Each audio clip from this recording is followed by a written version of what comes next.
The mere mention of the name Sir Mark Prescott is likely to bring a smile to the face of many a racing fan. Known for his razor-sharp wit and for being one of the sport's most engaging raconteurs, he has also created an incredible legacy with his reputation as one of the finest trainers the sport has seen during the last 5.5 decades, and has guided the careers of a number of equine stars that we will remember for many years to come. So Mark, thank you so much for having Steve and I along to Heath House. This is something we've been looking forward to for some time. So we're glad we've got it in the diary, because you have been somebody who has graced our sport, certainly for the duration of both Steve and I enjoying the racing as much as we've done over the years. Let's start by how you ended up at Heath House, why training was always going to be the career for you. Well, luck is the thing, isn't it? And I was brought up in Devon, and I rode a bit, but mainly because a pretty girl down the road did. And I learnt to ride, and a lovely old lady taught me to ride. And I was so keen, I used to cycle down and muck out and everything. She wouldn't take any money for teaching me to ride because I was helpful. So the old man took her to Newton Abbot races. And I was dragged along. I was 11. And we parked down by the last fence, and I was too small to see over the fence, and they came hurtling into the last fence, and I couldn't see over, but I could hear that crack and whack, whack, and this horse somersaulted, and it crashed down on top of the jockey, and it brought down 2 more. And of course, watching you watch racing, you're so close, you're right on the rail. You can't see any other sport like that. I peered over the rail, and this fellow was obviously dead. The horse rolled over the top of him, brought down 2 more. I peered, he's absolutely dead, and the others all got up. And then very, very slowly, he stood up. Fascinating what an impression that made on you. And so I went off to ride out for Mr. Koenig, who was our local trainer. The most fantastic man I can never repay. You tell the story so vividly. Clearly those memories lead us to understanding a little bit about the love that you felt for the sport very quickly. Well, I had a great teacher, and I was treated as the family, and we did everything on a shoestring. We had 7 race horses. We had 7 lunatics that he broke in, and he charged double for the lunatics. He wouldn't have a horse to break in that somebody else hadn't tried to do and failed. And it was a good business model, then you could charge double. So every horse that came in really took some handling. And I learnt everything from him about horsemanship. He was the best I've ever seen, and I include even Monty Roberts, because Mr. Koenig, 7,000 miles away and 30 years before, was incorporating all that Monty so cleverly did, but in an understated way. He just understood horses.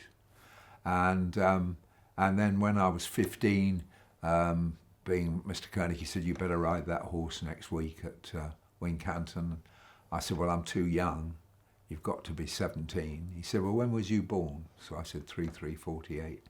So he filled in my form 3/3/46, and I'm 77, and the Jockey Club think I'm 79 because I've had to lie every year since. So I owe everything really to Mr. Koenig, and then he fixed up for me to go to Frank Cundall, and I rode a couple of winners, and I arrived at Frank Cundall's. And there I was a disaster. And every single thing I did went wrong. But it was a great place to learn. He was a marvellous placer of horses. Crudwell was there when I was there. And he won 50 races with him. 50 races. Wow. I mean, that is staggering. And when the old horse was 14 or 15, he was no good. But he protected him and only ran him when he could win. And he frightened horses off because he was obviously still had a big rating. And his last win was in an optional cellar at Taunton. I think he beat 3 or 4 other horses, and that got him to 50. Wow. But what a training performance. But Mr. Cundall never thought I was any good. And I was telling the people here when I'd been with him a few months, and he bought a couple of horses from Padge Berry in Ireland, and they were supposed to be unbroken. And they arrived afternoons. He says, you can take that useless derrick and you can get these horses broken in. And he never came near them for 5 days, and eventually he came down and we were riding them. And he said, what are you doing riding them? So we said, been no trouble, Governor, you know, both of them are fine. So I went back in the office later in the day, and he was on the phone to Mr. Berry. And he said, now then, don't you tell me these horses are broken. He said, 2 complete riding them in 5 days. So I knew what he thought of me. And nothing I did changed his mind. I managed to get beaten on odds on shot at Taunton. And, oh, just terrible. And then when I was with him, I broke my back at Waugh, and that was a terrible event. Waugh was a racecourse in Kent. And I wound up in Oswestry Orthopaedic eventually, and a year later I got home. So that was a transformative experience. And while I was at home, Jack Leach, who wrote a wonderful book on racing, if you've not read it, called Sods I've Cut on the Turf. It's a marvellous book. He won the Guineas on Adam's Apple. Jack was a journalist, and he was having an affair with a very glamorous lady in Newmarket called Mary Alderman, who was known as Midnight Mary. And she was very glamorous. And she had had an affair with my stepfather when he was up at Cambridge, and they needed a safe house, so they came to Devon. And father really knew nothing about racing, but I was hugely impressed that Jack Leach was coming. And Jack Leach came back to Newmarket after this weekend in Devon and met Mr. Jack Waugh on the Heath. How are you, Jack? And not so good. And I could maybe do with an assistant. He said, I saw just the man. So I came up to Newbury for an interview with Mr. Waugh, and then started work the next day. He had a runner in the 2:30, so I drove up from Devon and waited till the horse had run. Jack Leach had marked my card. So I went up to Mr. Waugh afterwards. The horse hadn't run very well. And I said, my name's Mark Prescott, I've come from Devon. And he said, well done, what do you want? So I said, well, Mr. Leach told me, you know. He said, well, I've thought about it, I don't need an assistant, thank you. Oh. So I said, excuse me, sir. He said, well, I tell you what, come up and have a week's trial. So I said, when would you like me to start? He said, well, I'll see you 11 o'clock tomorrow morning. So I drove back to Devon, packed up everything. There was no motorways. Yeah. And I left Devon as soon as I came up here, and I never saw home again. Wow. Incredible. Marvellous, really. And he was ferociously tough, but a marvellous trainer. Copybook. Everything was done copybook. And everybody was afraid of him. But I suppose I'd had quite a tough dad, and I wasn't as afraid of him as everybody else. And I was very, very fond of him. And after I was with him 2.5 years, one day he said to me on the Heath, I'm fed up training these horses. You better start next year. I'll have a word with the owners. That was in May. Never said another word to me. And in September he said, I've had a word with the owners. They'll all stay, except for one. And they might not send you any yearlings, but they'll leave what you've got. And he said, you've got 10 years to pay them. So that was it. Incredible. And even more staggering, my stepfather was a lawyer, and he said, well, this is all very good and well, but he said, what have we got in writing? And I said, nothing. And he said, and what do you think about that? And I said, I think you just say thank you very much. Well, it's a very different world. Sounds like, given the precarious nature of starting. You were being almost on trial. It was good to start well. Yeah. You had a horse called Heath 2, I believe. Heath in your 2, first, he won the first year of Victoria track, Cup. well, which at the time, people probably, well, he won that, but before that, I think Yeah. he won at York. Yeah, he won I the think it was the Ford. most valuable sprint. He won the Ford Cortina Cup, which Ford was the Cortina. richest handicap in Britain at the time. Yeah, And then he won the Victoria Cup the next year. yeah. He was owned by Lord Fairhaven, who was the late Lord Fairhaven, who was a very, very sort of mild-mannered man. Loved flower paintings, and he was a very cultured man. And unknown to me at the time, bet like a kicking mule. And this came as a complete surprise to me until we had one beaten at Wolverhampton. So yes, it was a great start. But in those days, nobody had a lot of winners. I think I had sort of 9 or 10 winners the first season. That was thought to be quite a good start, you know. One of the interesting elements I think about your start was the fact that you were the youngest trainer in Newmarket when you took over from Jack. By 19 years. Wow. What The was next that younger, like? the next younger was Johnny Winter, and poor man's been dead for years. It must be a challenge. Yes, What was it that was. like? Well, everybody who worked for me was older than me, so that was a trial really. And there were 3 horrible bullies which I inherited from Mr. Waugh. So I thought we might as well start as we mean to go on. So I fired all 3 the first day, the first Friday. I thought we'll just get this going, you know, and that was a good move. And the owners were marvellous. I think I'm right in saying all my original owners were all with me till the day they died. Oh.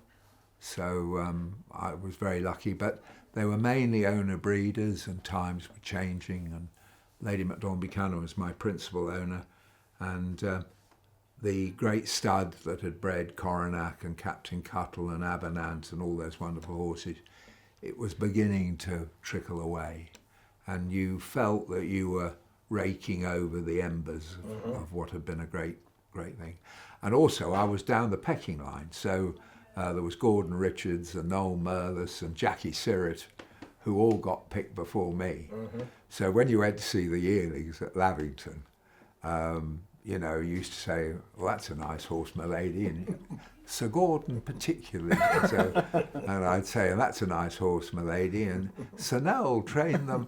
And, you know, eventually I say, so there's no colts coming, my lady. So she said, oh yes, Podmore, where's the... And they go... And out under a stinging nettle would come this poor little horse that the others had all been bullying. And that came my way. So it was good practice. It was good practice. Wonderful owners, wonderful people.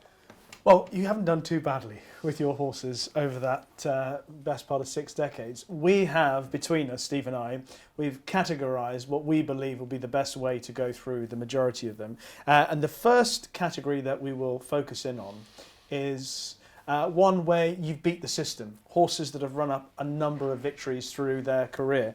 And we'll start off with a horse who in 1980 produced quite an incredible 2-year-old season, Spindrifter. Yeah, well, he was the change really, because he sort of flogged away for 10 years and just trained the normal number of winners. And then he came along, he cost 10,000 at Goffs, he was by Sandford lad. And he was owned by the right man, who was called Mr. Waters, Graham Waters, and he had a caravan park in Jaywick Lane. Regularly voted the worst place in Britain to live. But he was a grand man, and he'd started with absolutely nothing. And we found this horse could go, and he won first time up at Hamilton. And driving back, I said to Mr. Waters, now he can either probably get placed or win a Windsor Castle, or you can win a lot of races. What would you like to do? And Mr. Waters said, oh, win a lot of races. So I set about the programme book, and the key factor was not to win a race value 2,500 quid. Okay. Because there were all these condition races for 2-year-olds, not one a race value 2,500 quid, winner +5, winner of 2 +10, and that was it. So the ground was rock hard, and he notched up 10 before you could say Jack Robinson. And after that, it got harder. We got beaten by Tina's Pet, giving him weight, and it started to get trickier. And I'd had a bet with a bookmaker that he could beat the record, Nagwa's record. He started to pay people to run against him, and it all got quite tricky. And in the end, I took half the bet, and he equalled Nagwa's record. Yeah. But the man paid. Is there was it a loophole that you'd spotted, or loopholes, probably the wrong phrase, but that you'd spotted before and were waiting for the right horse, or did the horse come along? I think truthfully, he won at Hamilton, then I got into it and worked backwards. Okay. I don't think I'd thought of it the year before, if you see what I mean. Well, I was wondering about that as a general thing. We were going to touch on. I remember it very well, because unless my memory's wrong, I'm sure it went at Brighton more than once. It was called Misty Halo. Yeah, well, she was the same, really, and we kept her below that band, and ridden by Lane Mellor and people like that, and all those races. And she won 25 in the end, which was a record that century. I think Jack Berry equalled it with a filly. She never won, I think I'm right in saying, by less than 2 lengths. She either zipped by and won, or no thank you. And she wouldn't have been 100% genuine, and yet she won all those races because she had that ability and had the right owners. The Phillipsons bred her, and they loved her keep on winning. She raced for a while. She hated being turned out. Okay. She hated going back to the stud, and we used to, last day racing, we used to shut her in the box for 3 months, and she just loved it. Yeah, loved it. And she came out like a tigress and won all those races. But so the key to her was finding what she liked, to do in the winter. And she was quite reluctant going racing. You would think, winning all those races, that but she'd walk down the yard slowly to the loading ramp. And yet then she'd get on and do the job well. And we carried out an interesting experiment with her, if you like, horse psychology, because how did she know when she was going up the yard that she was going to the loading ramp? So we put all the gear on her, and so she'd walk up there. And we took off the bandages, and she'd still walk up the stairs. And it was the tail guard. So she knew when she had a tail guard that she was going racing, whereas with knee boots and bandaging and painter, so she was clever enough to know that the only time you went in the horse box was... Incredible. And yet she didn't really want to do it, yet she'd get on and do it when it came.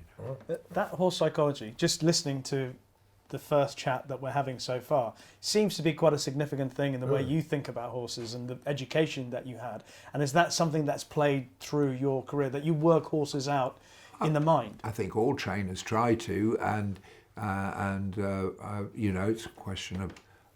But I've always liked that side of it, and if I was able to make money, my career by just breaking horses in, I would just break horses in. I think it's fascinating. I love doing it, and because training them, you have to run them, and it's nearly always disappointing.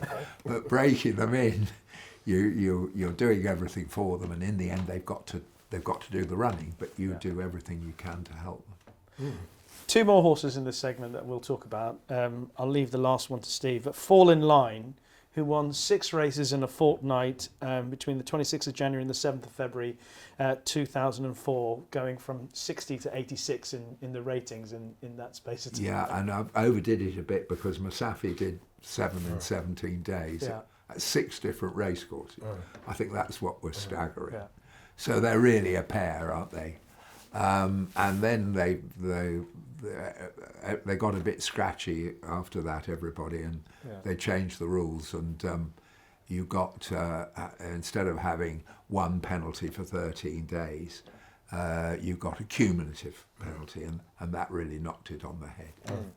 So, but it was fun while it lasted. And Bill O'Gorman, of course, put paid to the Spindrifter system, because as always, you think you're so clever, when Spindrifter beat the record, and of course Barry Hills had trained Nagwa.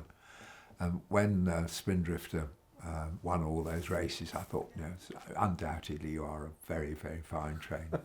And along came Bill O'Gorman, within the next 5 years or something, he'd beaten both records, just like that.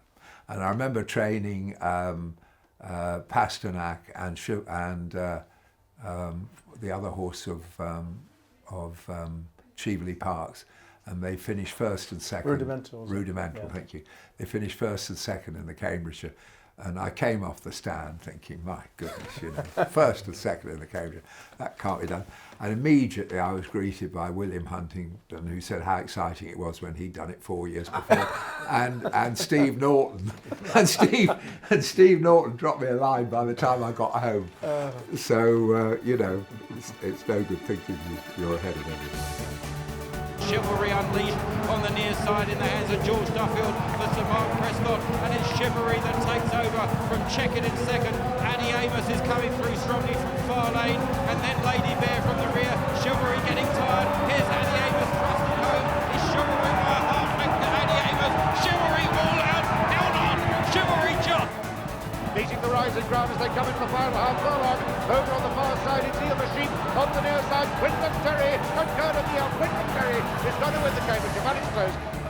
Foreign Affairs hit the front early. Man of Mystery is trying to reel him back in second place under Pat Edry. But Foreign Affairs, the jolly old favourite, is holding Man of Mystery with 50 yards left to go.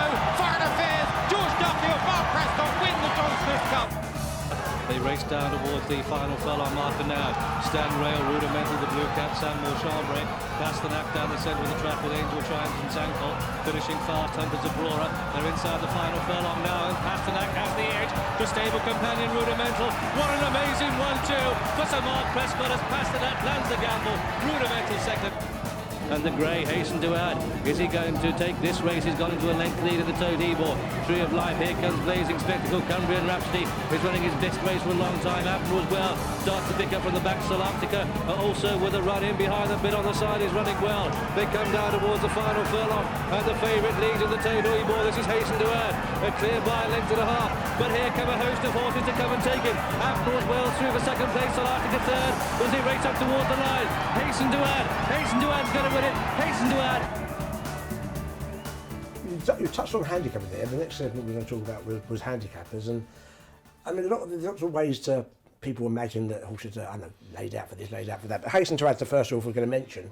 I mean, nobody missed him. He was a horse who was well regarded from before his vintages. Wasn't he the sort of short price favourite for the Cesaro, which the year before he won his Ebor? Yes, he did. And if he'd stayed, he'd have won. Yes, absolutely. And he was a huge, big grey horse. He was 17-1 by Cozine, owned by Mrs. Abercrombie, who was a very sort of colourful boxing promoter, and she'd had 5 or 6 husbands, and she lit the place up. She did, and she sent me these 5 or 6 horses, and she'd got a good eye, and she selected in America horses that would be suited to England. Okay. Now, all the time, English people are selecting horses to go to America, aren't they? Quick tracks, turning tracks.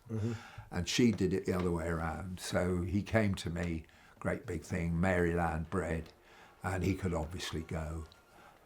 Did he win at Southwell first time up or something? Yeah. So he didn't hide his light under a bushel, but he was so big, he kept improving.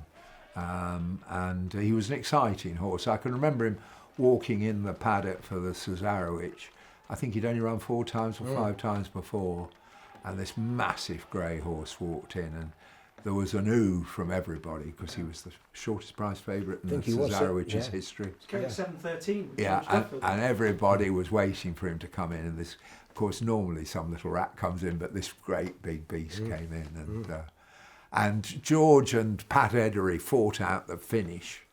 It was a foggy day up the middle.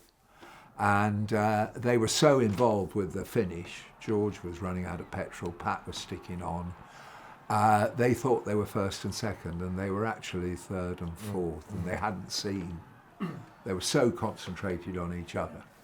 And Pat Eddery said, "Well done, Sir Mark," and he was wrong because George, and they hadn't seen the two. Wow, two others. Yeah. And Mrs. Abercrombie came out with a great remark because she'd had all this publicity, and one of the television people went up to her, and I think whoever it was who was in charge of Newmarket races said, "Now, Mrs. Abercrombie, how have you enjoyed your first experience of racing?" And of course, she'd wanted to see 36 horses, only one bend. She couldn't believe this was a race at all, you see. So over she came.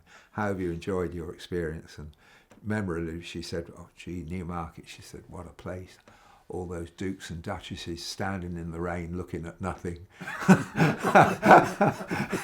And it's a wonderful description of Newmarket unless you're used to it. So given the size of Hasten to Add, you were describing what a big horse it was, you must have been optimistic that another year on the back the horse would be at least as good anyway. And he had a great year. It wasn't just the Ebor, he had a really good year the following year. Yeah, he just got beat in the Duke of Edinburgh, and then he just got beat in the Northumberland Plate. Just got beat. Yeah, and everybody thought he'd won. And there was a real old, clever old race watcher in those days. I can't remember his name. He's shame because he'd love to be remembered for it. and I went down thinking he'd won. Mark Johnson's horse had in fact won. Quick answer. And everybody said Hasten to Add won. George thought he'd won. And as I bounced by, this old boy said, "I have reason to believe," you know the police always when they stop you, "I have reason to believe the other horse won." And he was right. But what a good watcher. Yeah. He actually ended up finishing third in a Canadian International, didn't he? Yes, Ebor. Yeah, absolutely. He went back to Bill Mott, did he? Did Yes. Bill Mott Yeah. have him? Yeah. Mrs. Abercrombie, famously, she had, I don't know, horses with me, John Gosden in France, in Germany, everywhere. And we just got an email one day, or a fax, I suppose, in those days, saying all the horses, she wasn't going to have, got rid of the plane, wasn't having horses in Europe anymore. And within a week, they were all gone. And John Gosden, typically very, very kind, came down to see me as soon as this fax arrived. And he said, "You know, and I want to say how sorry I am because you've got most of the horses and you've always had such a relation. It must." I said, "Look, John, when you've sacked 6 husbands, getting rid of 5 trainers in a day, just a bit." Cheaper. Cheaper, yeah. But she always kept in touch. She always kept in touch. The next horse in the handicapping sphere that we are very keen to talk about is a horse who I'm sure the memories must be extremely fond, owned by Graham Rock, Pasternak, who produced one of the great doubles of all time, in winning the John Smiths and the Cambridgeshire. It was a Graham Rock plot, and all the owners there, I'm glad to say 4 or 5 of them are still alive and well and have got horses with us. They own Pendragon that just got beat in the... and it was Graham's plot, and a year before he and they, with various sporting bookmakers, backed him to win the Magnet and the Cambridgeshire. And after consultation with me, would it be possible? And he just ran in the 2 and he won them both. What made, obviously, Graham can't answer his opinion, but did you just think the horse was better than his mark? Is that what you I thought he'd still improve. He was a huge, great beast. And I suppose I foolishly mentioned to Rock that he might improve. Rock's fertile mind turned to how this might be exploited, and it won. The great thing was watching the race. You reminded me the name of the horse I had forgotten. Rudimental it was a beautiful beautiful autumn day, and they came up the track in an arrowhead up the middle, and George was running away on Pasternak and going too well at the bushes going down the hill, and John Lowe rode Rudimental. He's still around, John. Cunning, you know. And when he saw Pasternak hit the front too soon, J. Lowe switched and went up the stand rail on his own so that he didn't help Pasternak. And Pasternak was beginning to falter. And it was clear to me that I was going to be first and second in the Cambridgeshire, unknown like all these other trainers as well. And I was going to be first and second in the Cambridgeshire, but the order was quite important to Graham Rock, who was right beside me. And as we got into the last 100 yards, instead of shouting and screaming like everybody would, Rock just tapped me on the shoulder. He said, "I hope you're not going to up, old man. And the order was right for us. Yeah. And I think the Thompsons were pleased as well, Chivalry Park. I think they enjoyed the plot anyway. Before we talk about the other horses, because this is something I'm sure that Steve will want to ask you about, is that the joy, satisfaction that you get in having a plot or a plan and succeeding with that more often than not, and that's looking from the outside. I mean, obviously there's some that go astray and some that don't come up, obviously, but especially given how hard it is in increasingly hard. The joy and satisfaction of that for you. It's a great thing when it comes off, even if it's a moderate horse, wins an apprentice race, doesn't get a penalty, and it wins 3 or 4 that really it's not entitled to do. You can allow yourself, as Winston Churchill said, a few moments of self-congratulation. He said after the war, didn't he? We may allow ourselves a few moments. And yes, and I think you feel that you have contributed. I've never quite enjoyed training 2-year-olds as much, in that I haven't had that feeling that I've been able to put in something to it, in that it was a good 2-year-old and it kept improving and we were lucky and it was fine. So I think there is a moment of that, but and all trainers, we all plot out the race and who's going to make the running and all of these, and I have one of these sort of schemes and I always ring them at 7:45 in the morning, and I've done this, and I ring up poor Luke or whoever it is, and I've got this scheme, and I calculate that probably 7 races a year I win that I shouldn't win.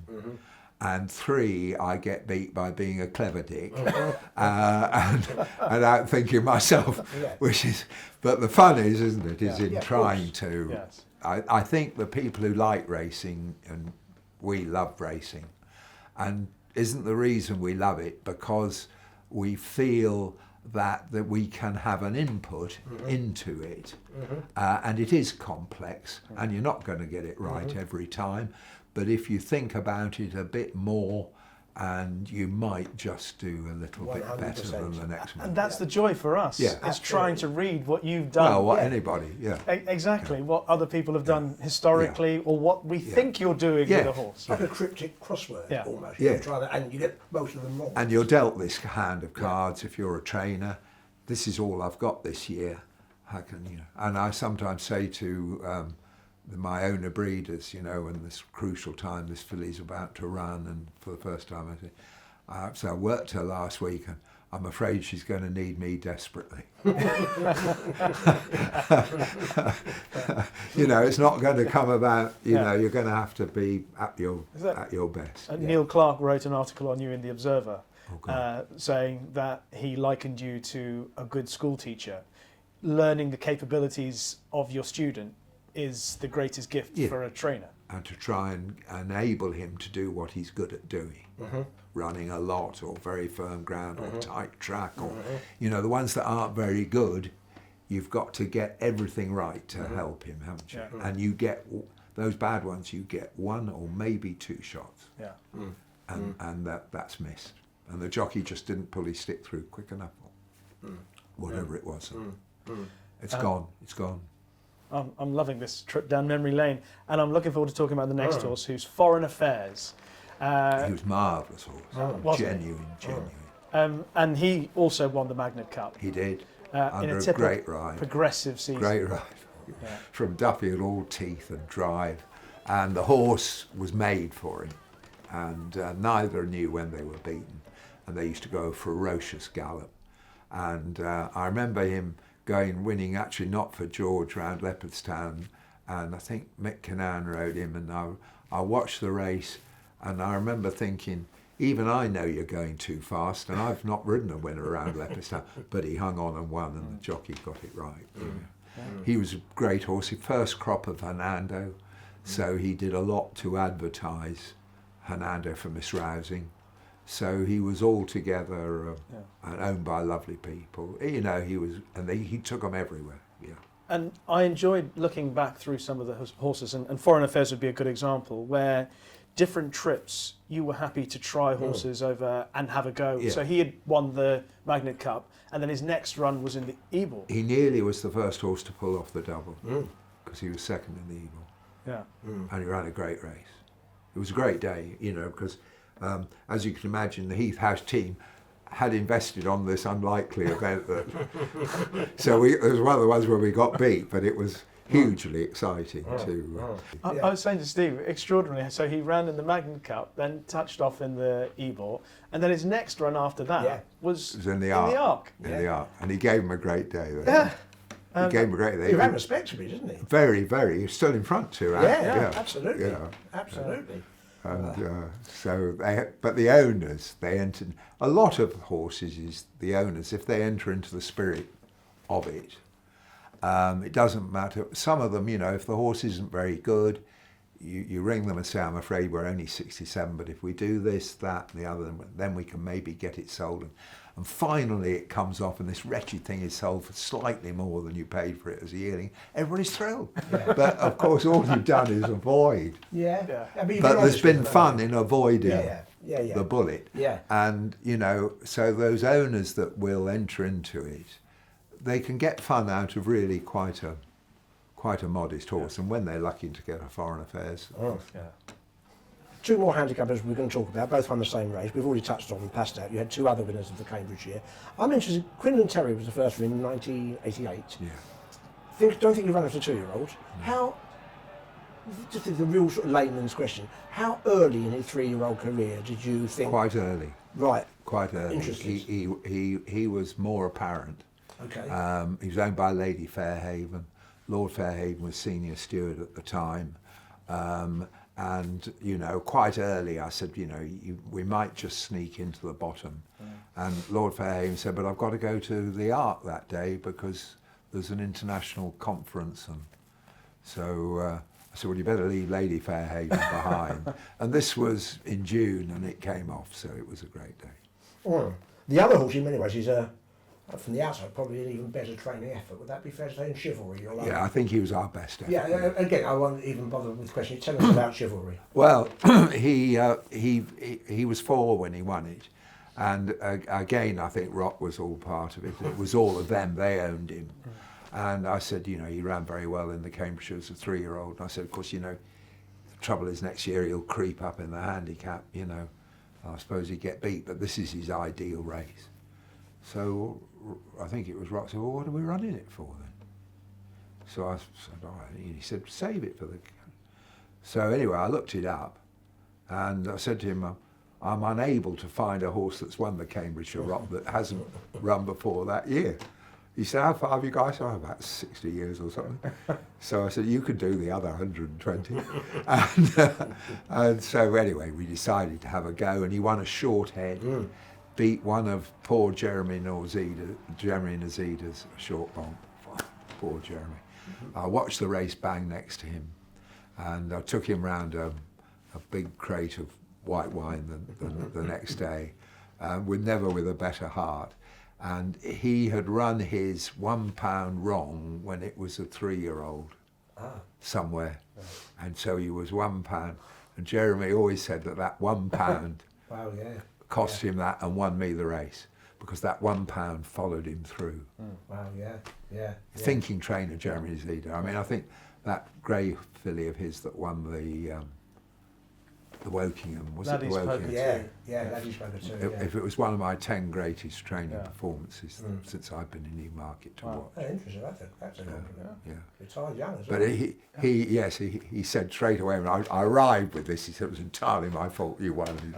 So that gave you some satisfaction. You're fair to Oh, it was a very exciting day because we kept him all that time. Imagine if you got beat, you've wasted the whole year. Yeah, so you had no injury. It was all just the plan from day just one. waited. He turned out an interesting horse, didn't he? Never ran for you again, because... He went off to Mr. Wylie. Well, I've really found that interesting. That I'm sure there's more horses, but I just made a note of 4 horses over a 2-year period. Chivalry, I beg your pardon. I think Fall in Line, Nasafi, and from jump fans' point of view, most significantly of all, Ingles Dreamer. They and all you've went from there. No Refuge, who also I have, yes, I have. Who also won. Yeah, bad forget, sorry, thank you. So Mr. Wylie, who I never met, Did you not? I never met a heroic man in my life.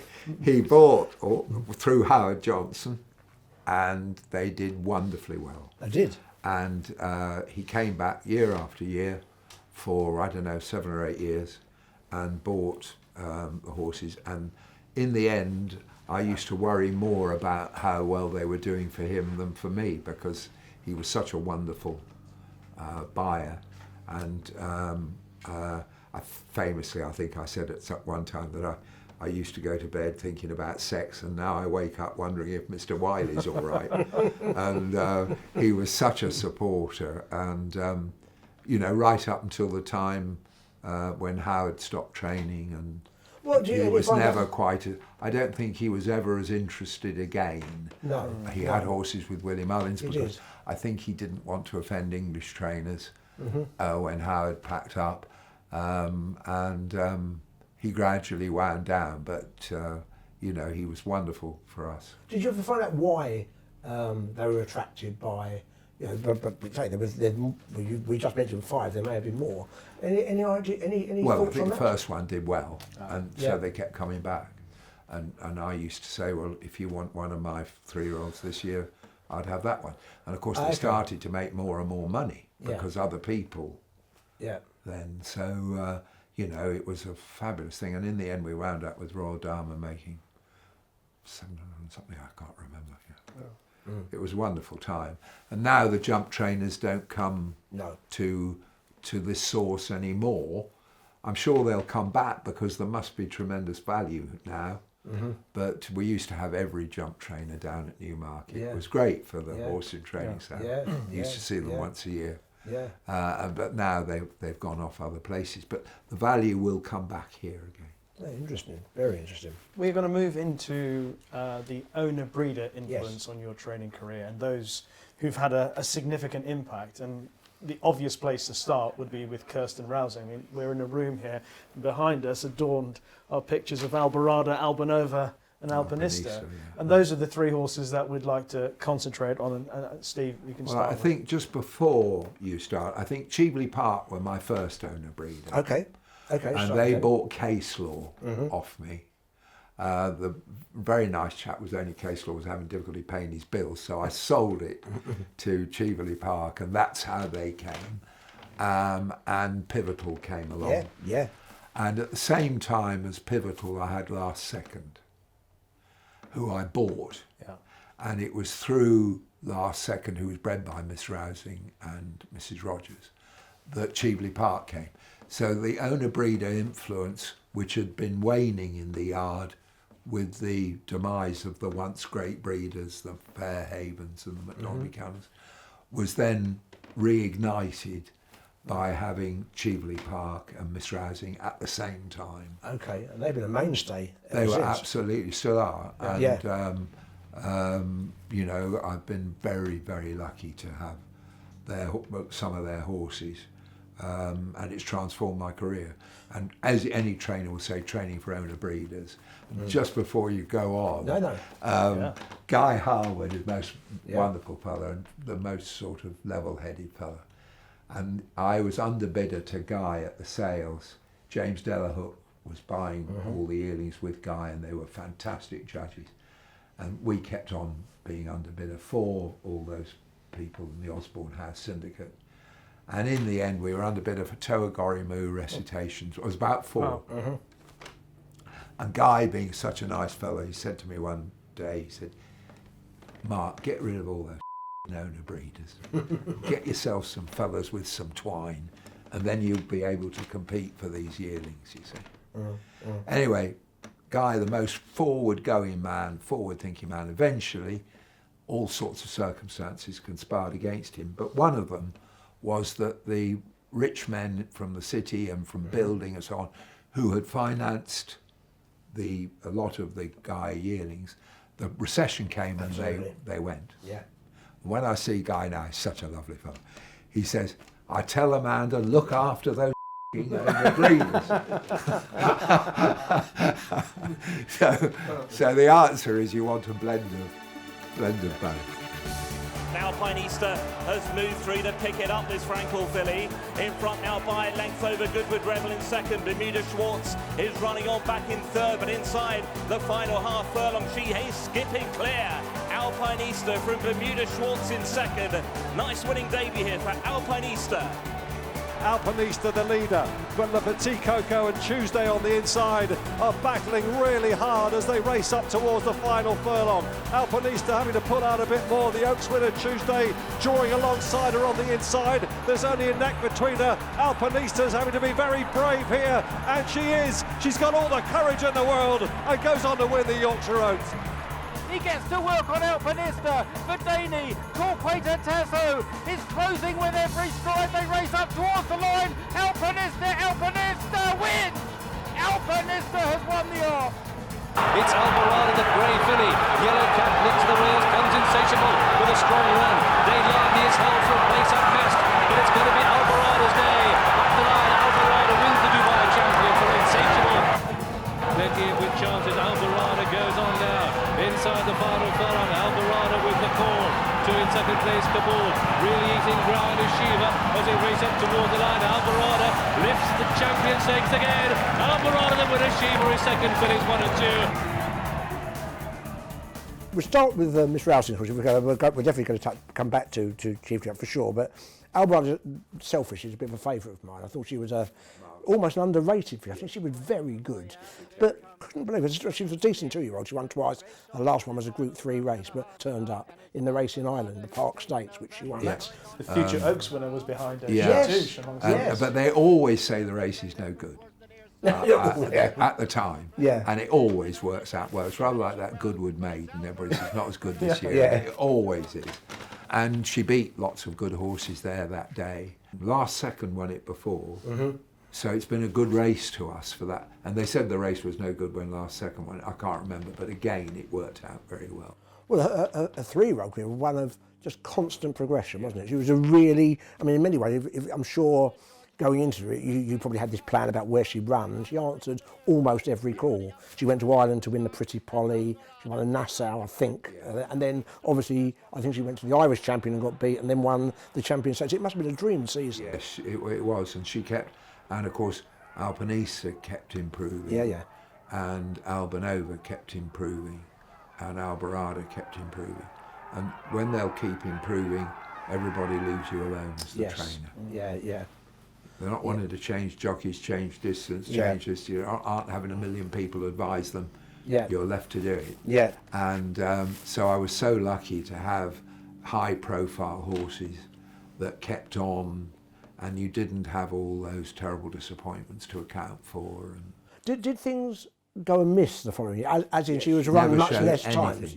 She never showed anything at 4. And I could not get her to win a gallop. In the end, she went slightly better and ran her in the Nassau, and she nearly slipped up, so that told you nothing. I think she was 3rd, but never was competitive.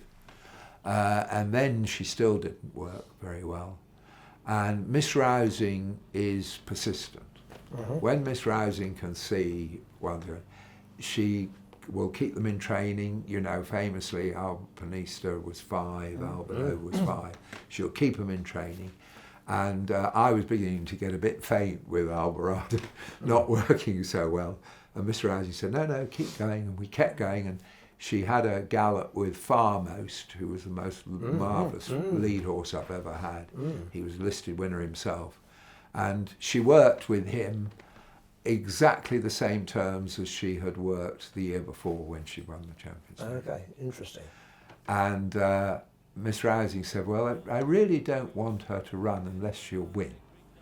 So, because, you know, you've got nothing to gain, had you? So I said, well, I've no idea if she'll win, but Farmost says she'll just win. And they repeated their gallop absolutely, and she won it again. But it was a fascinating bit of work.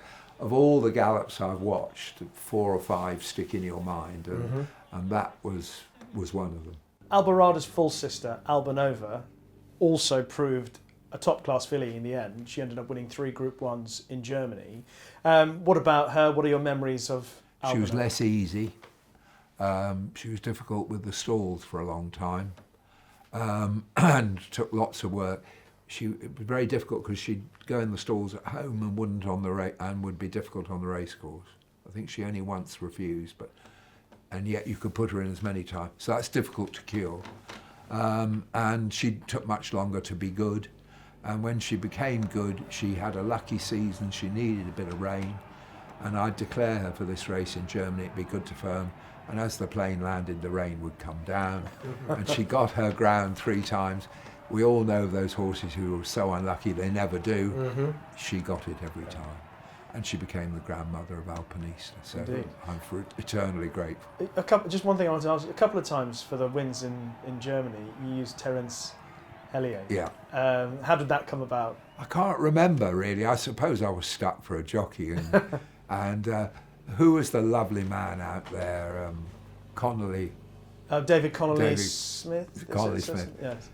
I think he was in charge of that. And I said, you know, I'm short of a jockey. And he got Terry, and Terry rode her twice, I think, and several winners for me in Germany before he retired. And I never met him.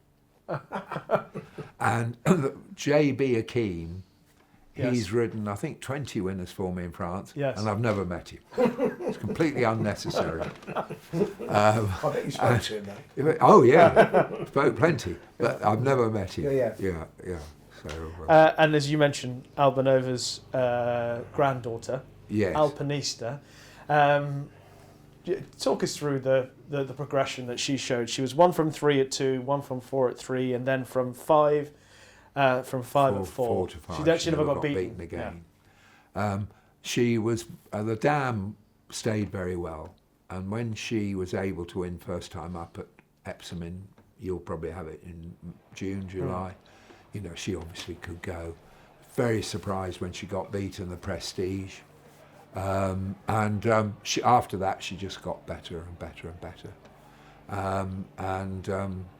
You know, Luke, he won 8 consecutive group races, 6 consecutive group ones. Yeah. And she just got a little bit better every time. She was very, very straightforward to train.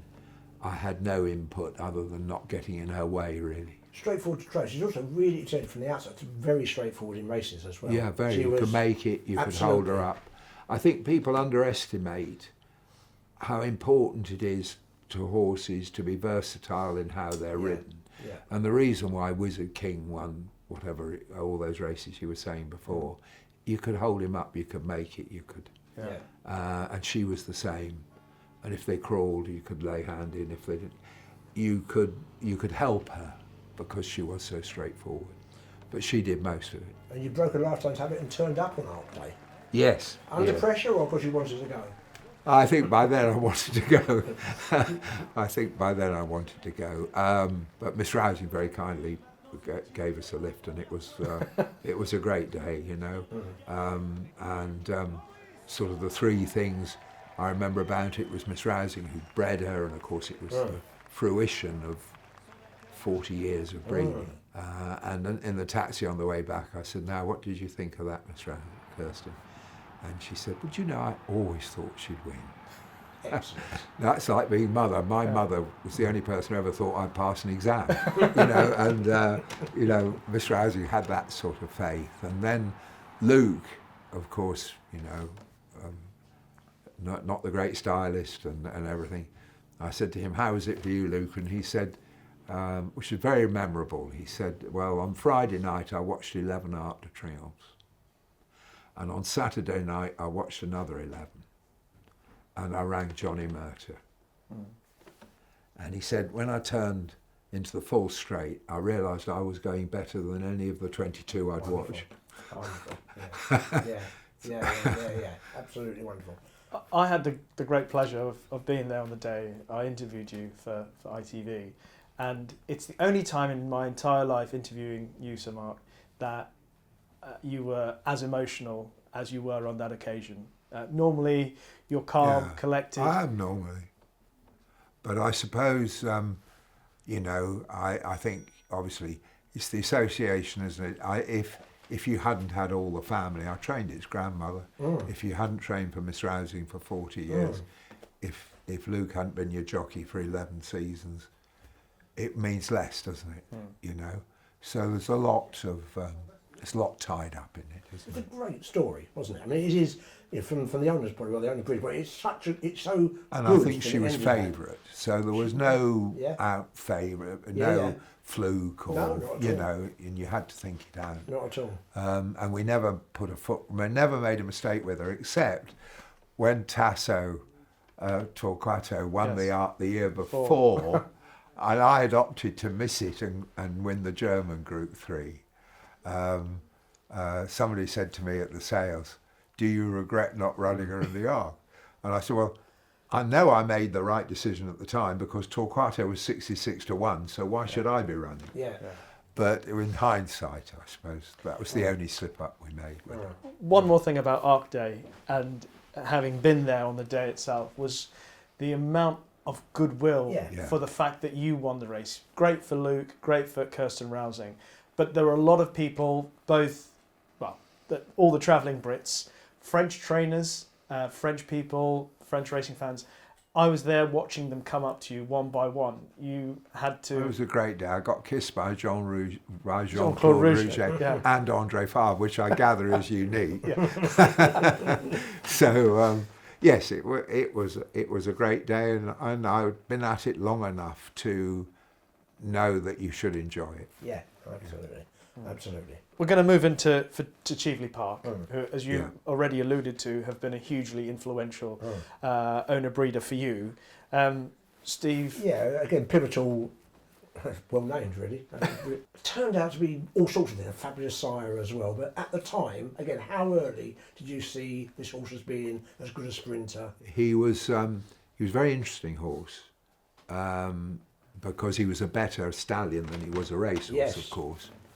But he was a fascinating horse because he was the first covering for his sire Polar Falcon and the first cover for his mother, and they never did better again. It's just an interesting sort of Covering, wow. very strange fact. Yeah. And Chivalry kept him because they had the stallion and he was quite crooked, and they thought, we don't want to sell a bad example. So, and he was never on, I mean, Chris Richardson's the most efficient and looks ahead and everything, but he was never an A or an A plus or whatever you're supposed to be. And when I was lucky enough to have the choice of a few yearlings that year, and I picked 3 or 4 and I didn't pick him. Wow. So Mr. Thompson said, "Well, are you pleased with what you've got?" And I said, "Yes, I am, very, thank you." He said, "In that case, you've got to have that one." And he was standing in the gateway. I know the field. And I said, "Well, thank you very much." And so he staggered in, rather heavy and clumsy. And he cantered fine, but quiet. But the first time we galloped him up, in those days there was a fibre sand outside here. And he worked just upsides, going with a couple, that were okay, just easy, And he was hard on the bridle, and both of them were struggling. And I came back and took their temperatures immediately. I thought they must be dying. And when they were perfectly well, it occurred to me that he could go, and that was it. He could go. So you knew from the first bit of work. Yeah, fascinating. He did something at 2 that now involves 2 racecourses that don't do them anymore. He won on Folkestone. turf at Newcastle, Yeah. and he won at Folkestone as well. Broke the track record, all-age track record. Yes, and he won very impressively. Yeah, an all-age track record. So that was that marked your card, really. And when did you think, right, okay, or was it a case of circumstance that he would make his seasonal reappearance? Circumstance, because all our horses were wrong in the spring, and I waited and waited and waited. And I think I'm right in saying our first run of that season was the week before Ascot, Right. or the week before Epsom, one or the other. And nothing ran. Wow. I could not get them right. And then they came, I ran pivotal in the King's Stand, and he just won from poor Jack Berry, who was doomed never to win a Group 1. Is there anything more iniquitous than that? Crazy. And he just beat poor Jack. And then 2 days later, Last Second, who'd also worked with him, she was beaten a short head by Shake the Yoke, was it called? Yes. In the which was one of the most expensive afternoons of my life. So you were then in top form, you know. Yeah. And he got beat. So extraordinary because after that, the only time he got beat was when we tried him over 6. He was a pure sprinter, absolutely. Yeah. So because of his pedigree, when he first went so fast, I rang Chris Richardson and I said, when you mated this, you created this horse. What distance did you think it would want? And Chris said, well, the sire was a sprinter, mile, the dam was a mile and a quarter. So I said, unless I'm mad, he sprints. And so I worked him once with Last Second, and we tried just following her, but not asked to join, so to get their distances right. And of course, we got them both right. 2 fascinating gallops. And roughly 2 furlongs made about 7 or 10 lengths difference between them. Right. Fascinating, isn't it? Fascinating. And then he got beat in the July Cup, and then thank God he replaced all the petrol by winning the Numthorpe, and off to stud he went. Anyway, a few years later, that thing came in testing to see whether a horse is a sprinter or a stayer. And I said to Chris Richards, I said, I do hope you're not going to test Pivotal, because it'll probably turn out he should have been running over a mile and a half. And he was anyway, fortunately, he came out himself as a sprinter. Yeah. When he went to stud, he produced exactly the same.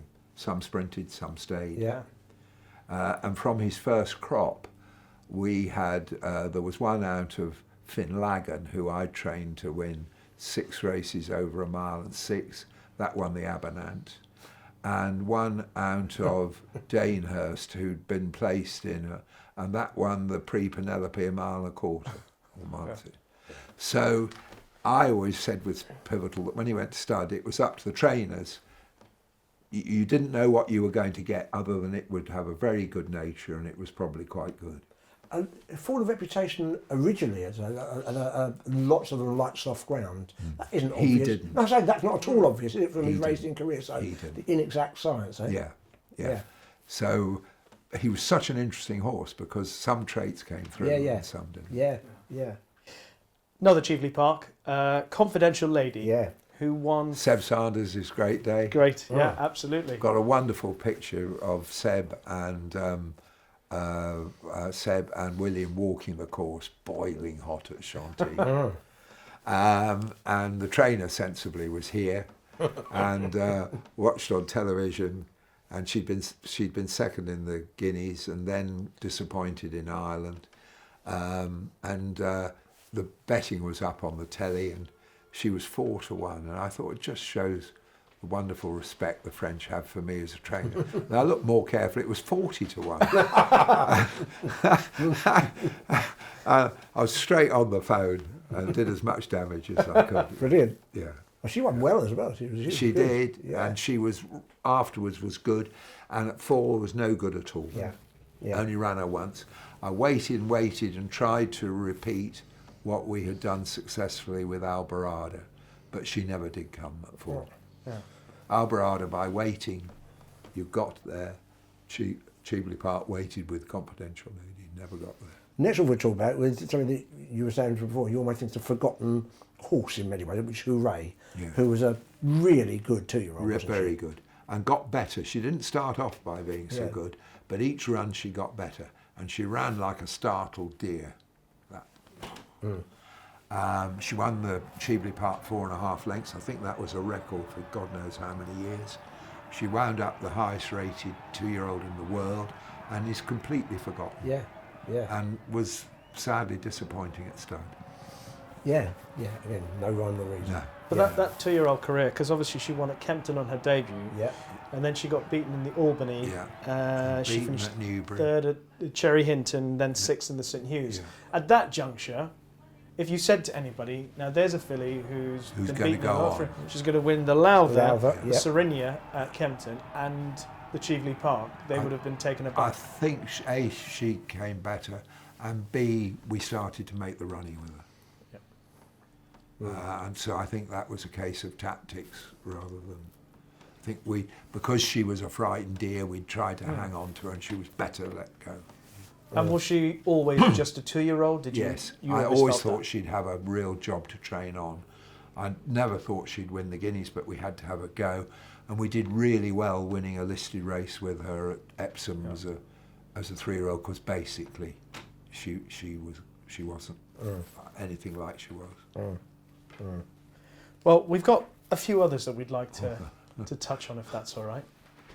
Yeah, it's more than whether you've got what your memories are of them there. We start off with Marsha, who's another very good sprinter. Very good, and very tough, very genuine. One of the great races, wasn't it, when she won the Nunthorpe? Yeah. You know, nothing to do with me training her. It was one of those great races. Yeah. And the great commentary, who was it who said Frankie thinks he's won? Well, Richard I'm Wells, not quite so sure. Yeah. Or something. I mean, that was his moment, Brilliant. wasn't it? Absolutely brilliant. That was yeah. his moment.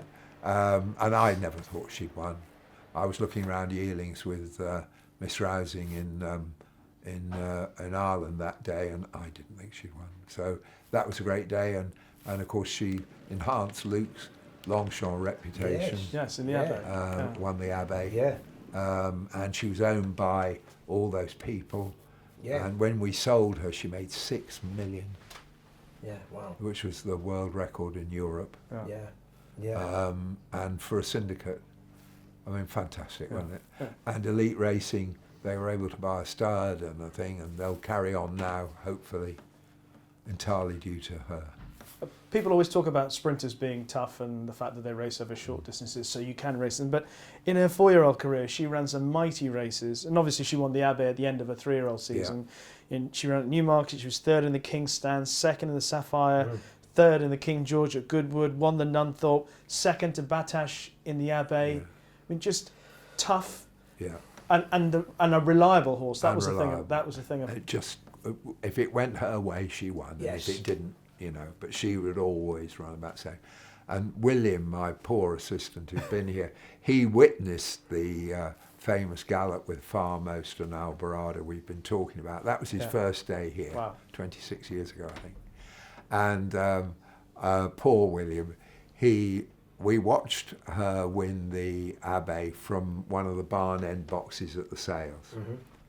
And she got beaten in Ireland, should have won on form book, but she got beaten the time before, short head. You'll have it down there. And it was a surprise she got beaten. In fact, with Flying 5, I think it was, and I was disappointed she got beaten. And William said a very, very sensible thing to me afterwards. He said, "Do you think she's better fresh, you know?" And I said, "Well, it's well worth trying, you know. I won't work her before the Abbey and see what happened." Anyway, she won. And we watched in Jamie Railton's box. And William, so thrilled, he said. He came out of the box and he's like that. And as we walked up the hill, I said, "Good idea of that of mine, you know, you could learn from it."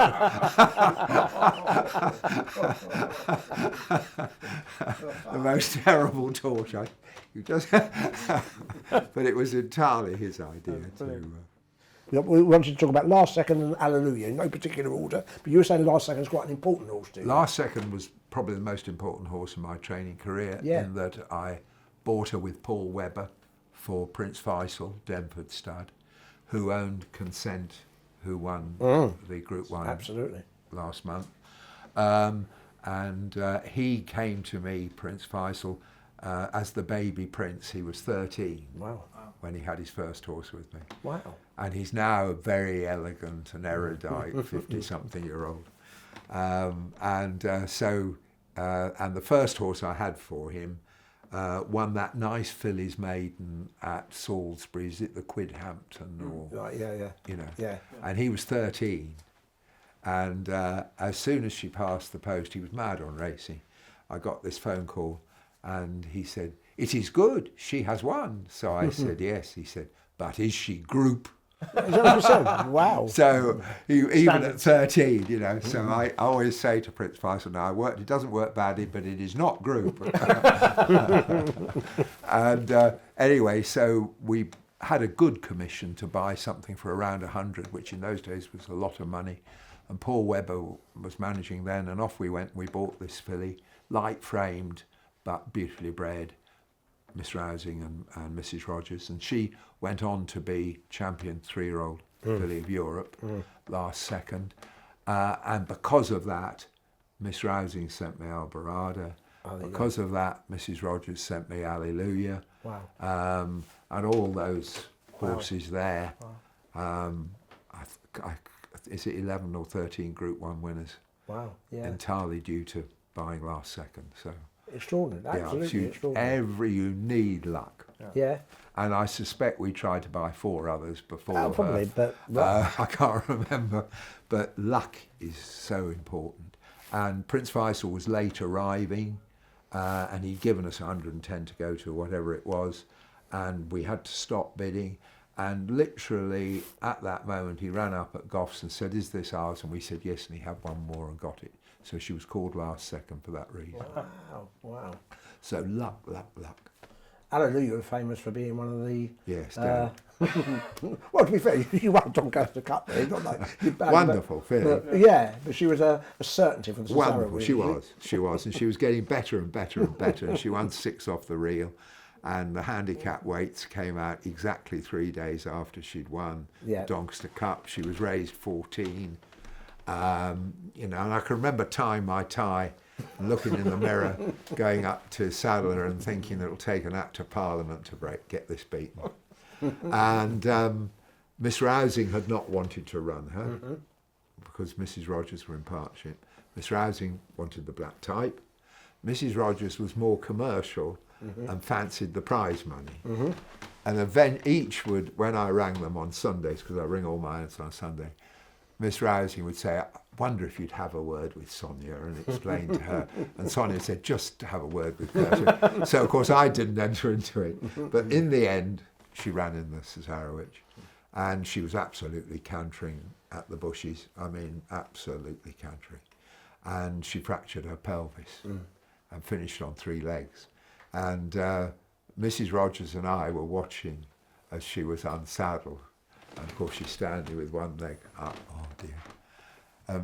Miss Rousing hove into view, and I said to Mrs. Rogers, "You're on your own here."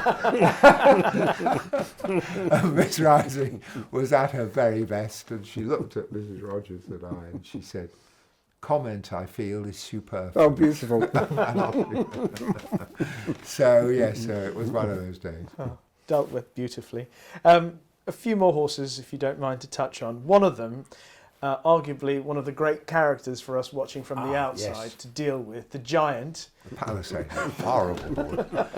And I was never able to like him. He did everything wrong. He was looked after by Rosie Jessup, who was tiny, and she had an affinity to some degree with him. But he was original sin. Right. Yeah, he was original sin. And he was half a coward and half a tyrant. And James Horton, who's training so well, he was my pupil assistant at the time, and he drove him in long reins all over the heath, and he dripped sweat every time he went near a gallop. And eventually we worked really hard, and he became, a fairly consistent staying handicapper. But even in his heyday, I couldn't like him. And Atzini hated him. And he was retained jockey. And he dreaded riding the thing. I don't blame him. And when I used to leg him up in the paddock, Palisade would be plunging and dripping sweat, and Rosie would be hanging on. And I used to throw Atzini in the general direction of Palisade. And Atzini half deliberately fall short, I say, "We've got to get on." Anyway, he always loved the joke. And one day we ran Palisade at Newmarket, and we decided to take him down with a pony. Would this help, you see? And little Rosie came in on the pony. Yeah. And Atzini's waiting to get up on this dreadful Palisade. And I said to Atzini, "Why don't you ride the pony down?" And Huray said, "Oh, yes. So he and I thoroughly enjoyed it. There's a famous picture of him falling off Palisade. And I've got a cigar stuck in my mouth, my arms folded, and he's just launching himself off it. And then, of course, O'Sheen took over riding. And O'Sheen, of course, quite likes that sort of thing. And when I used to chuck O'Sheen at Palisade, somehow he'd scramble up onto it, you know. But Atzini rode him beautifully because he got that, and O'Sheen as well. But it was interesting how one quite liked the challenge and the other would have been happy to go down on the pony. Yeah. He ended up winning the Queen Alex for Gordon. Elliott. Yeah. And Gordon did absolutely the right thing, because when he went to Gordon rang up or had a word with me. He said, "What am I to do with him?" So I said, "Well, if I was you, I've spent 5 years doing everything he wants. Every morning is designed to get him. So why don't you stick him in the middle of 100 horses and tell him to grow up and get on with it?" So Gordon said, "Well, that'll drive you mad." I said, "He is mad." He is mad, so don't worry about that. So Gordon stuffed him in the middle of hundreds of them. And then, absolutely typically brilliant of Gordon, he ran him in one of those charity races, He did. ridden by Norman Williamson. Yes. What a stroke of genius. Yeah. They got him in the middle of everything, and of course he won, and he absolutely hosed up. Yeah. And then they ran him in the Queen Alexandra, then he broke down. Yeah. But, you know, tested. Yeah, great people. Yeah. Great people. Yeah. Wizard King would be a different type in terms of, I mean, you must have really fond memories of him. Yes, although he was a miserable horse in the box. Oh, was he? But marvellous horse. And he could either make the running or hold him up. And he was happy to do either, but you couldn't sit up sides. You couldn't sit up sides. So you had to do one or the other, and George Duffield rode him brilliantly. And when he went to Ireland, Mick Kinane used to get the ride. Anyway, one day he was running in Ireland, because he won however many black types. I think he won 9 states races, I've got. 4 listed, 5 Group 3. Anyway, we sent him to Ireland, a small field, and Mick Kinane, George can go, and Mick Kinane is riding one for Mark Tompkins, one of those good milers Mark had. And as we went over in the plane, I said to, or as we were going to the airport, I said to George, at this moment, Mick Kinane will be on the phone to Mark Tompkins. And he'll be saying, "I've ridden that old horse of Prescott's a few times. He can either make the running or he can't sit up sides. 5 runners," he said, "we'll drop in, and then after a furlong, we'll worry him. Leave it to me." I said, "That is the conversation that is going on this very moment." And George said, "Oh yeah." I said, "I can assure you." So George said, "What are we going to say?" I said, "Well, when you get to the start, small field, you say to Mick, 'I suppose I'll have to go on with no runners.' And when the stalls open, you break his jaw and sit in behind him all the way." And it worked absolutely like a dream. Mick jumped quick, thinking he's got to get in behind me. George and in behind Mick, and I could see Mick now looking, see where we've gone. You see. Anyway, I was as pleased as Punch with myself. So I greeted Wizard King, and that you know where they come in at Leopardstown. Yeah. And Mick Kinane was the colour, because you know what Mick's like. He's the colour of that red cushion there. And as he came past, he just looked down at me. He said, "I should well known you do that." The hard man to outwit. Oh, what a man. Well, that's horses anyway. Good. But what about the humans? And we've touched on 3 of them that have played a vital role in your career: George Duffield, Seb Sanders, and Luke Morris. Yeah. Well, I've only had 3 jockeys in 57 years, isn't it? 57. William is more critical than me. He may have 57 in 3 years. But I suppose, having been a bad jockey myself, perhaps I'm more sympathetic. But they've been very good. What they've had in common is they've all been tough. They've all been absolutely honest and loyal, and they've all been professional. I can remember George and Colin Nutter, my head lad. He should have heard mentioned before now. He was here for 51 years, Colin. And I can remember them in the stalls, and both these horses are bouncing about, getting edgy, and we're trying to push one another in, and I'm terrible panicking. and they're talking, leaning on the rail, and George saying, the ground's no good at Haldane, stand up.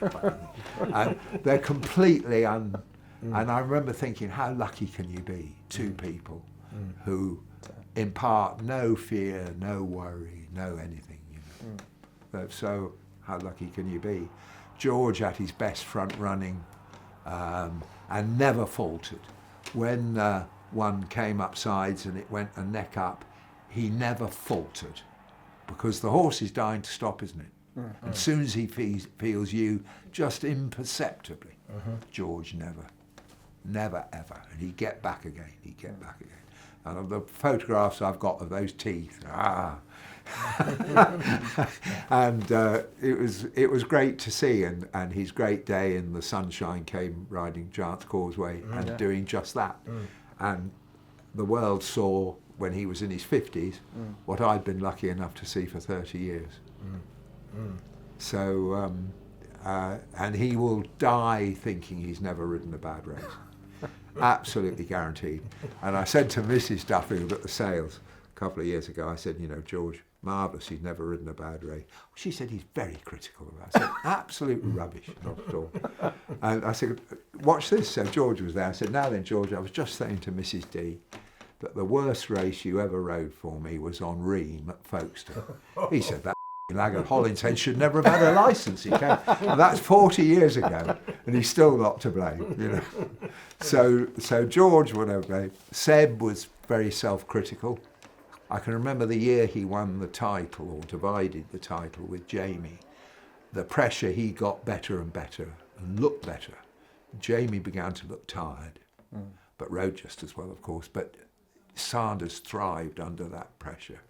And he rode one or two horses for me that year, rather like perhaps Sean Bowen now, that you could see this horse wasn't going to win, but he thought it would. And they kept on and on and on. And they did. I can remember him riding a winner for me, and we were in Ireland, and all the Irish trainers were watching the race with me, and they said, yours is beat. And I said, well, the jockey doesn't think it's beat. And bit by bit by bit, a horse called Unleash of Chivalry Park. Yes. Remember that, yeah. And it got there. So Seb was, you know, and then Luke, well, you know, Luke's not the most stylish in the world, but he's always in the right place. He's very effective, you know, he's thought about races. He's a racing nut. He understands racing. He understands all of that. And anybody who saw him wait on Alpinista, you know.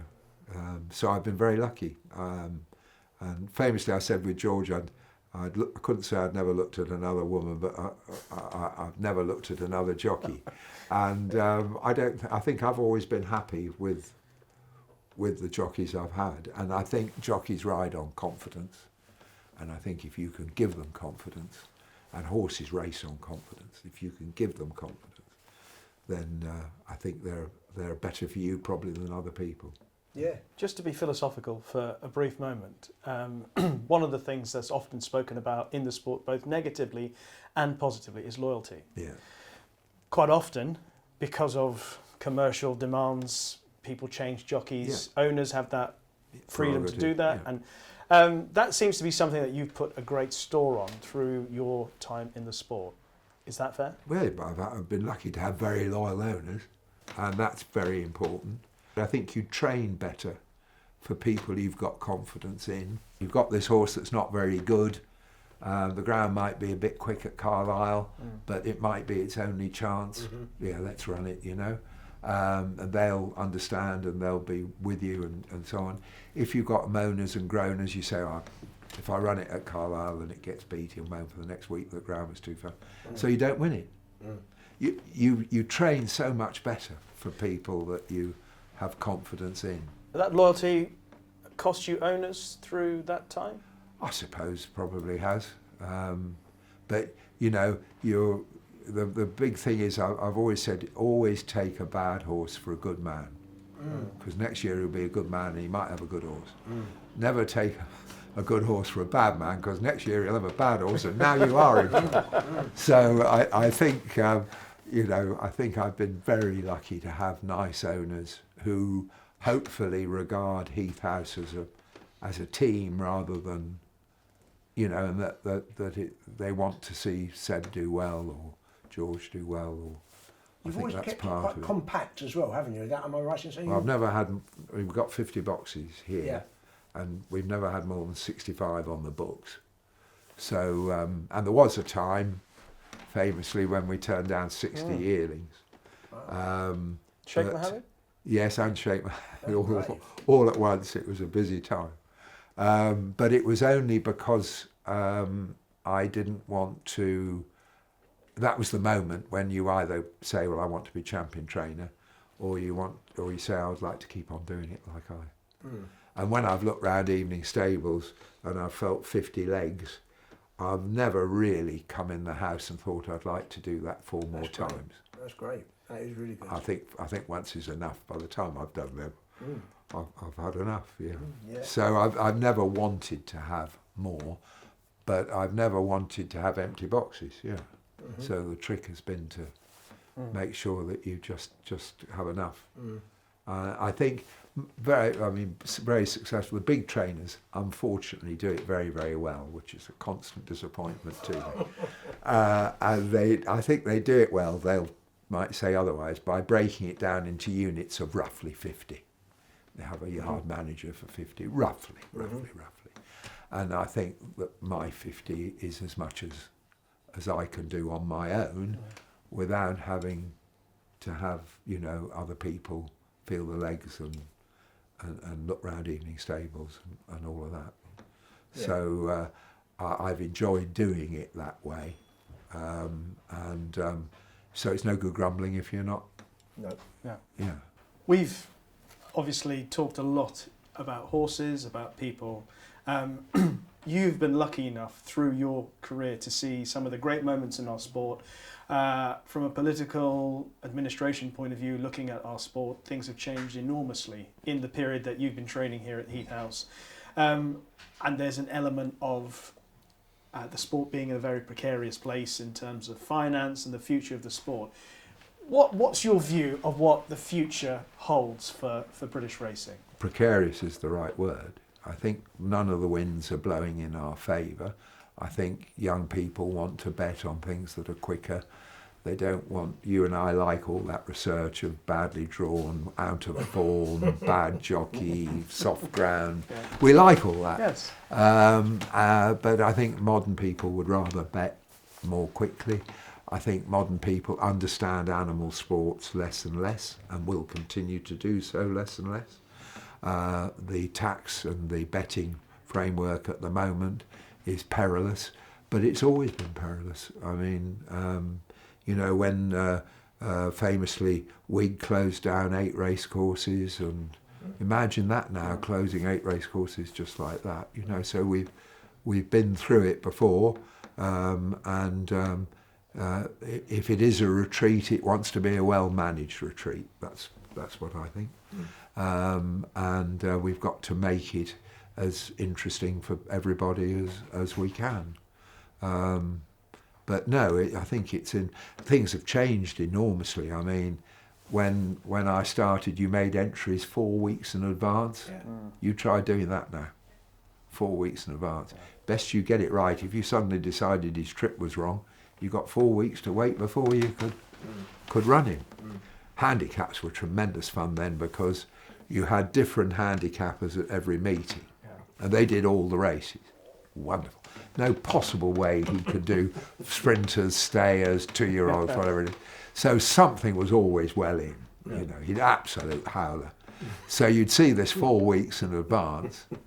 And at the beginning of the season, I used to enter every horse in the yard with all different 9 handicappers.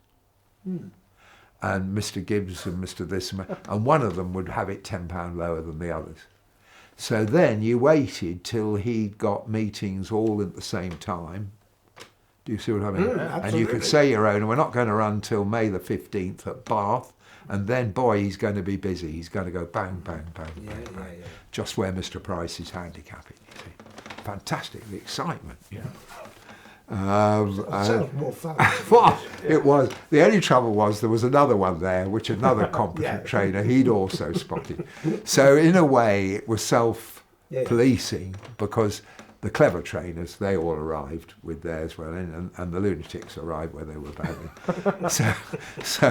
But that was that. And then there were no stalls. Horses didn't have passports till they went to the races. Imagine that, till they first went. So the muddles must have been extraordinary. And only 19 tracks had a watering system. So most of them you were running on rock hard ground. You know when you see Ascot, the inside track at the Royal Meeting of the Green, well that's what it was, that's what you were racing on. Did more horses break down then? Or No, or fewer? probably the same, Okay. but the emphasis was on soundness. So that at the sales, Mr. Waugh, when I first started looking around for him, he said, now, how many races are run? I want you to look up how many races are run on firm or firmer ground. And I had to look up the whole year, and it was something like 30%. Wow. So he said, what's the first thing you need to look for in a yearling? I said, I don't know really. He said, soundness. And I remember coming back with Major Holiday. He was the big owner breeder in those days. He had 13 private trainers, sacked 11 of them. One outlived him, which was Walter Wharton, and one left him, which was Dick Hearn. And the Major was riding out the back of the string, and he was a good hunting man. He was a good animal man, but tough. And I said to him, "Hello, Major, how are you?" And he said, "Oh, I'm afraid my trainer's not speaking to me today." Oh, I said, "Oh dear, Major, why is this?" Happened quite often. He said, because he said he wanted to gallop the horses on the watered gallop. I said to him, "I'm not breeding these horses to need the watered gallop." He said, what he doesn't understand is I'd buy the watered gallop if I thought it was the right thing. But he wanted them to be tested. So there was a degree of that if they couldn't, then they didn't. So, and horses were less valuable. But the owner breeders, they were quite ruthless in only wanting to breed from the soundness. And you win now with something on the all-weather that's been on the treadmill a bit and swum a bit, and it goes to stud. Well, if it's in the interests of the breed, it's probably not the best. I win races that Mr. Waugh would never have won, not because I'm a better trainer, but because I've got all those aids. And you've tried to keep ahead. You know, one of the most important things is, I think, to sort of try and stay in the game 57 years is to try and be ahead of the game with scoping and blood testing and horse walkers and swimming, and, you know, to never let anything get away from you. But is it a good thing that all those horses win? I don't know. Somebody... A couple more questions, if you don't mind indulging us. One is, a lot of people will look back at your career as it stands at the moment and say Alpinista's win in the Arc would be the crowning moment of your career so far. Would that be the best training performance of your career? Oh no, because she was so good. Exactly, that's what I would think. So what would you rank as the greatest achievement with the horses that you I had? think the Masafi probably, because you'd thought it out 2 years in advance. It was owned by Mr. Waters, who'd had Spindrifter, so he could plot the plan as well. I think to win 7 races in 17 days on 6 different race courses, probably no one else will ever do it, and nobody else will want to do it either. So I think, but for personal satisfaction, and I used to jog him up after his race and think, he can't run again in 2 days' time. And I'd trot him down, he'd shake his head, I said, off you go, you know. He was as tough, and he was a nephew of Spindrifter. Oh, wow. So I think, you know, because that's an unusual thing to do, isn't it? I think, and it was a plot that came off. I think the sort of 3 greatest moments in my life would be Alpinista winning because she was favourite, so you'd had all the tension. And the first winner I rode when I was 15. I'd never had a ride, the first one won. I thought I was the Messiah that National Hunt Racing was waiting for. Fantastic. I mean, nobody could repeat that feeling. And I went down the course, and there was an old boy banging in divots. And it was the first race at Wincanton. The horse was 12, he never won before. Yeah. And he said, "What won the first, son?" And I said, "I did." Fantastic. Most wonderful moment, you know. He hadn't a clue who I was and didn't care, but to be able to say I did, you know. Yeah. You're obviously a subject of Racing Greats for the training that you've done for such a long time and the personality that you've been in our sport. What would be, or how would you describe what you've enjoyed most through your training career, through the life that it's brought you? Endlessly finding it interesting. How can you be faintly intelligent and do the same thing for 57 years and find it stimulating and get up at 3:30 this morning and be only too pleased to get up? How lucky can you be, you know, to find... and I think, as everything is the people, I think if only I'd learnt earlier that everything is people. And I've enjoyed the assistance, I've got 13 training. I'm enormously proud of that.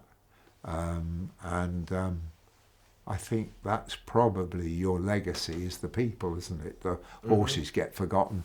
The stallions are remembered, so Pivotal will be remembered, but I think it's the people.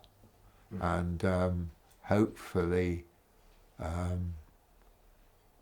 think that's a good answer. Yeah. Well, we feel very privileged to have spent this time with you today. And as you rightly say, it is the people. It is the people. And the people are very often our connection as racing fans with the horses. We don't get up close and personal with them as you do. And so this is our opportunity to do just that, spend time with you, listen to your recollections, however wistful some of them may be, and think back to some of the great days. And hopefully there are a lot more great days to come for you, but we have certainly enjoyed spending our time here with you this morning. It's been a privilege for both of us, and I'm sure we speak on behalf of racing fans, to enjoy what you have done in your training career so far, and we wish you the very best for the future. But on behalf of all racing fans and from the bottom of our hearts, thank you for everything you've done for us. Well, I'm very lucky you wanted to do it. A man known for his great preparation had a nice surprise for us after the interview.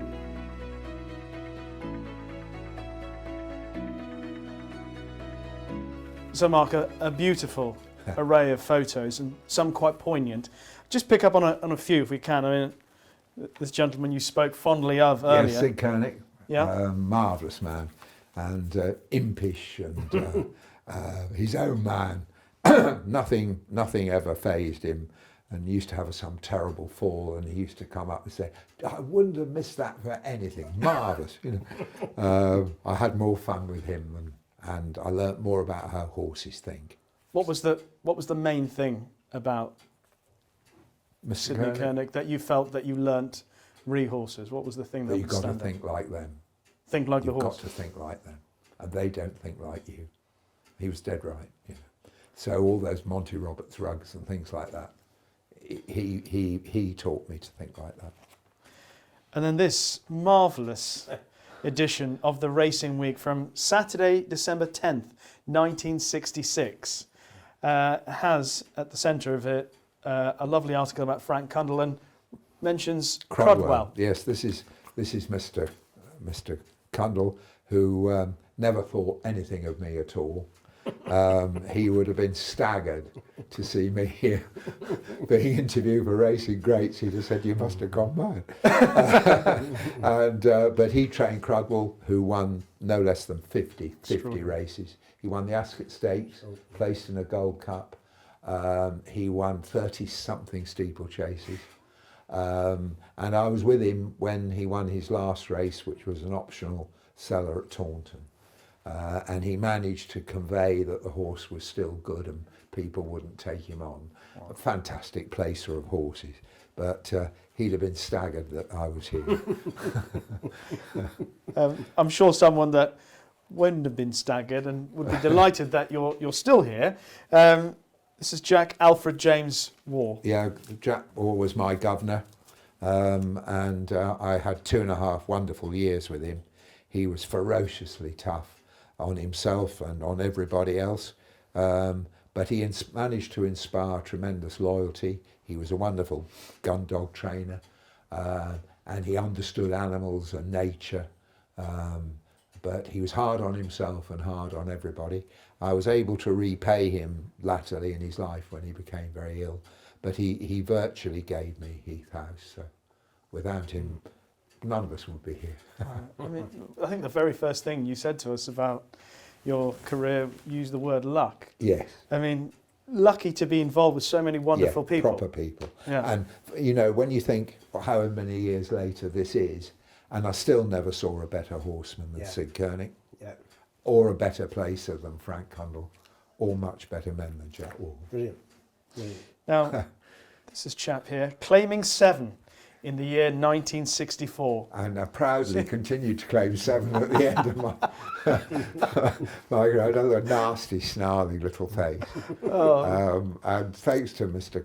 Koenig, of course, I got a licence to ride 2 years younger than I should. So I was 15 then. Wow. And that was at Fontwell, I think. And Mr. Koenig managed to get me a licence. So, as I said, I think before, the Jockey Club think I'm 79, but I'm 77. There are some wonderful other photos here. That's as it was in the old days, aged 15 and fag in mouth. And that's Mr. Koenig's yard in the back, which was mainly sort of a corrugated iron and things. But I was so lucky to see how people do it at the coalface. And to be with them, they had to do everything. We were haymaking, we were breaking in horses, we were clipping all the local ponies for the ladies to go riding. We never stopped work. We never ever stopped work. And what a fantastic upbringing. There's a lovely photo, Steve, if you don't mind just passing. Yep, that one? That one. I thought you would be. That's George and the trainer. George was my jockey for 31 years, and that's just before Red Camellia won the Prestige at Goodwood. And the big decision was she was going to make the running. Were we going to come stand side, or were we going to? And George is, thinking, and I've got my finger pointing. And I remember, fun enough, I remember saying to him, you'll be in front, they'll follow you wherever you go. So it's up to you to make up your mind. So, but it's a lovely picture. Where did he come? Stay far side. Right, okay. George liked to keep things simple. Yeah. And then, do you mind passing that other one over there, Steve? This one? 7. That's William. 7. That's a great picture. I think this is one you referred to in our conversation. It's such a wonderful picture. It is a great picture. I very sensibly didn't go. It was a boiling hot day, and a confidential lady won the Prix de Diane, and there's Seb, jacket off, marching round the course with William Butler, who's been my assistant for 26 years. So they had 50 odd years between them at Heath House, and walking around. It's just such a wonderful picture. I don't know quite why it is, but those good photographers, absolutely, they make it. And it was before a great day too. Yeah, you can know that. Just in summary, we are standing here in a room, and there are some wonderful photos of the horses at the top, people at our eye level. Yeah. You get a chance to reflect around you, and I use the word wistfully. I mean, just for someone like me standing in here, the history of what surrounds you, it must be extraordinary for you to feel that every day. And, here are all the trainers who've ever trained at Heath House. We don't know who trained any horse before 1861. 1861 is the first date the trainer's name is fairly usually produced.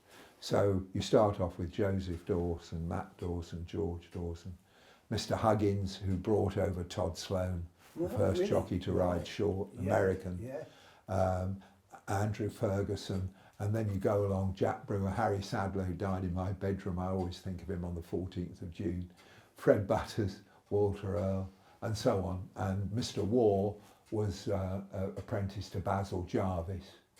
and then me, and then when I fall off the perch, all William's got to do is just shunt it up, and there's just enough room. There's just enough room for him to go on the far end on the right.